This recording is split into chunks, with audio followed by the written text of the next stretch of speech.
So today I want to tell you about security principles, design principles for secure systems.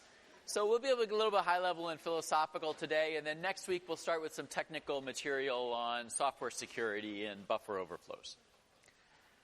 Okay. So I was talking last lecture about how people are an important part of the system, not just technology, and we need to design the technology to work well with people. One principle that I want to encourage you to keep in mind is to design systems that work well for humans, for people, based on how they're likely to behave in practice. And so I want to kind of warn you against a mindset that blames the user. When there's a security failure, it's really tempting as an engineer to say, that user was an idiot or something like that. They shouldn't have done that. It's their fault that they got hacked. Okay? And if something is happening over and over again and you find yourself blaming the person, then maybe what that indicates is not that there's something wrong with the person, but that there's something wrong with the technology, that it's not built in a way that works well for average people. Okay, so a classic example would be phishing, where someone sends you an email that's a scam that makes it where you don't realize maybe who it's coming from. So, for instance, our current email systems deal with this very poorly. They make life hard for average users because here's one email, here's another email. Good luck telling which one of those was legit and which one was a phishing scam.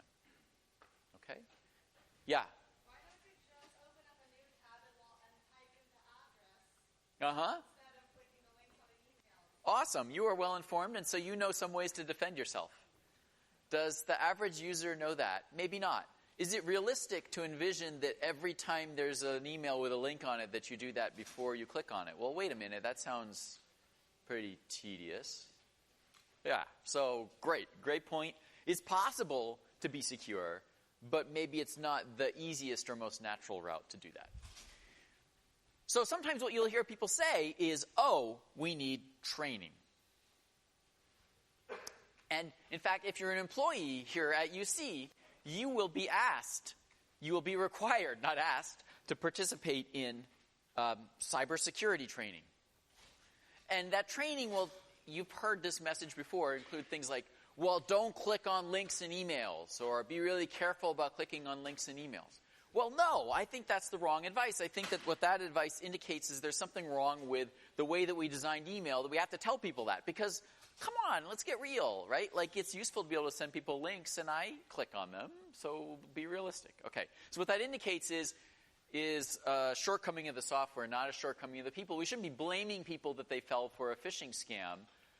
We should be looking at ways to improve the interface so that people are less likely to fall for this. And actually, I will give you an example. Yesterday, I was preparing for the overflow lecture last night in a hurry, trying to get my slides ready, and I got an email from one of my colleagues, Costas, saying, hey, are you available? Right before lecture, and I was like, oh yeah, I'm working on my slides, but you can call me if you need some help. And so here's the text messages that I got in response. I said, hey, I'm in a meeting right now.